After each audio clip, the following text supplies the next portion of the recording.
I उद्या वस्तीवर सुनीताला पाहुणं बघायला येणार आहेत आणि ते मावशीने तुला लवकर बोलवले.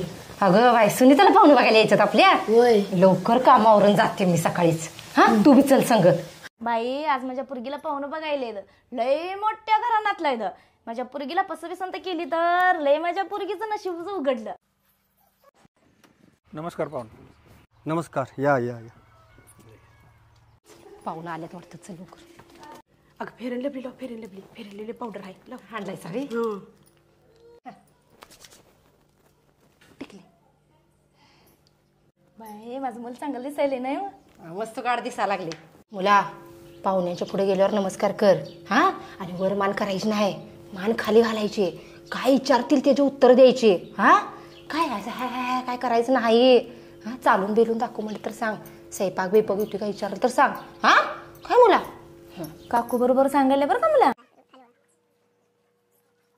अहो किती वेळ झालाय. बोलवा की पोरीला. हो यायला लागली ते यायला लागली.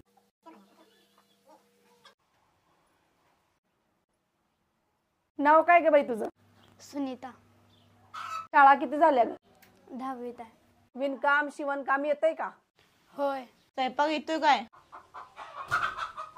मुलगा आला नाही तुमच्या संग. तो जरा कामात आहे आणि तो काय आमच्या शब्दाबाहेर नाही. हो ना. अजून पुरीला काय विचारणार असलं तर विचारून घ्या. पोरी जरा चालून दाखव. काय ग बाईले चौकशा करायला आली. उठ मला पाया पड आणि चालवून दाव. जरा निर्यावर धर. अंधारात काही नीट दिसलं नाही. जरा उजेडात नेऊन बघ त्याच्या तोंडावर अंगावर काही डागबिग आहेत काय. काय ग साडीच तूच तू नेसलीस का.